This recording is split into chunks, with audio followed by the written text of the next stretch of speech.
How to make such cute tiny doll hats which can be used as a keychain topper or on your doll as a hat, or also for your kids as a clip topper. Here I'm going to begin by the usual knot that we make to start our chain stitch, and I will not close the ring. I will leave the ring, the circle as it is, and holding on to the circle I will make 4 chain stitches. So 1 is done, 2 and 3, and the last one is 4. After making 4 chain stitches, I'm going to turn the yarn around my hook, pass my hook through the circle inside, pull the yarn out, then wind the yarn again and pull it through the first loop, then through the next 2, and then again through the next 2. That's it. We go in 1-2-2 format of pulling. So you can go through the video guide slow mode, or it's quite visible if you see it like this. You have to keep following the same pattern. Just wind the yarn around your hook like this, put your hook through the ring, pull the yarn out, then again wind the yarn, pull it through the first loop, then wind, pull it through the 2 loops, and then wind again and pull it through the 2 loops. So you go into this 1-2-2 pattern. We'll go through this fast. I just want to show you how it looks. That's why I do not want to cut off this part of the video. Basically, once you start forming this style of design of the crochet, you will understand how it looks. So this will form our top of the hat that we have. So making this stitch will give you double advantage. Along with forming the top of the hat, you will even get the structure. What do I mean by it is, you will understand at the end of this circle that we finished. So we are through, and now I have to do the slip stitch, passing my hook through the first knot, pulling out like this and slipping it through the last knot there. And if you see, this is how it is shaping up. It is giving you the structure of the hat. Now all you have to do is keep doing single crochets in each of the gaps in this way. Not much of a trouble, just go through each gap and do a single crochet. Now friends, if you want, you can mark the point where you are beginning the single crochet, cause you do not want your hat to look uneven, one side up, one side down. For me, since I remember where the knot is, I will not go through marking the point, but if you feel it's necessary, you can mark the point where you are going to begin with the single crochet, so you end it at that same step before when you are around the end of the hat. Also notice, as you are doing the single crochet, you are getting the shape that you desire of the topmost layer of the hat, the not exactly cone, but the curved structure of the hat that sits on your head. You will get that portion, and as and when you do the single crochet, ensure to hold on to the shape so that it will not get disturbed when you end with your single crochet line. So I'm almost through, and now once we are done, we will finish with the slip stitch, and again I'm going to do the 4 chain stitches after the slip stitch, and we are going to do the same pattern what we did at the start, 1-2-2 pattern.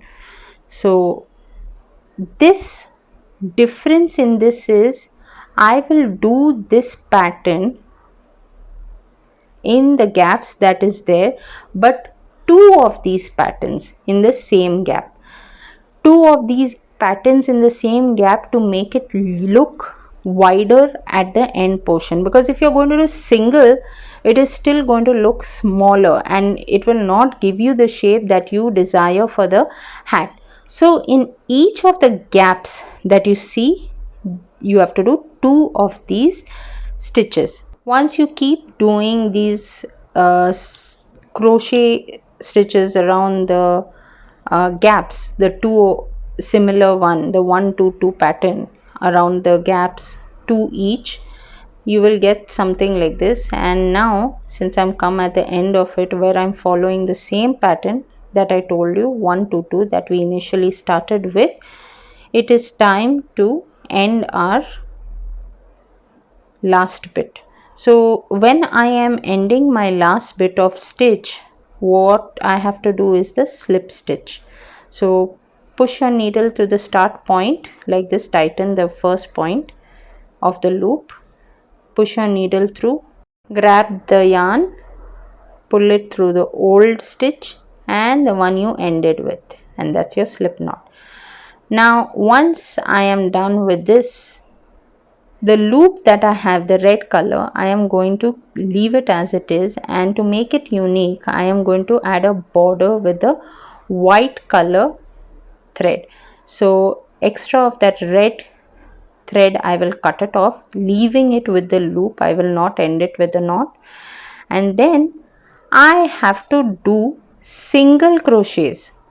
Yes, single crochets, but this time in each of the gap I will put 3 single crochets. Yes, exactly, 3 single crochets in each of the gap.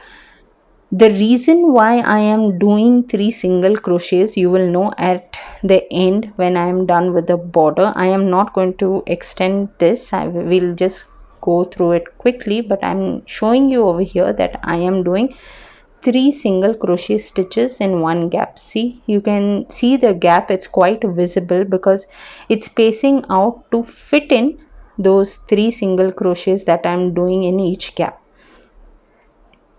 So just continue in the same way, push your needle through, grab the yarn and then form the crochet, and this is the bit that we have. So I did those single crochet to get this curve that you see now, and this is the end loop. Now cut it off, the extra that you have, and form the knot. So pull out the yarn and your knot is formed, and this is how your hat looks. Isn't it cute? Okay, so if you all have a plastic needle, you all can weave in the extra remaining portion of the thread. I prefer pulling it with the hook that I have because it makes it easier, and in case if I don't get a proper idea, I can just remove it off easily. So basically whenever you do the weaving in, see that you do it in the same pattern that you have made your whatever crochet thing you have done. See that the pattern is followed, because if you're going to weave in by not following the same pattern, it is going to look very weird. And since it's two color over here, it will be quite visible how the pattern looks. So here we are just going to pull through, and once I am done weaving the extra thread in, whatever extra that I have remaining after weaving in the thread, I will just chip it off. This will take some time, so please be patient. The weaving in is necessary so that once your yarn is cut off, it will not go out, you will not open up the this that you have made. So that's it, we have come to the end and we have cut it, and this is my cute little hat, doll hat. But we need to add something extra to make it look cute. So taking the white color thread or yarn that I have, I will form the starting knot And all we have to do here is very simple.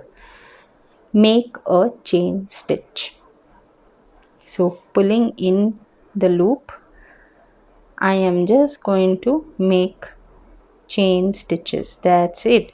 There's no other extra work. So once I make a line of chain stitches, I will have to check on the hat if the measurement is right enough. Does it fit on the whole bit of the circle of the hat, or if it doesn't?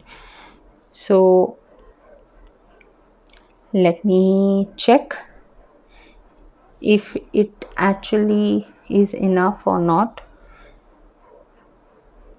Okay, we are still halfway through. We need another half bit of that chain stitch, so let me continue doing it basically. And once you have finished your line of chain stitches, measure it again like this, and yes, this seems perfect. This much is more than enough for my hat. So I will end up by forming a ring and then form the end stitch. That's it. That's with the slip knot. And whatever extra threads are there after forming the knot, you'll get two bits. See that you leave a little of it and cut it off. So when you are trying to hold on that ring to the hat, if it isn't holding, please just pass chain stitches, up down stitches. Isn't it cute? A simple way to form a very cute doll hat or a clip topper or a keychain. If you like this video, please do leave in your comments. Do share it with others who you think might be fond of making something like this. And if you are new out here, do not forget to subscribe to my channel. I'll see you next time.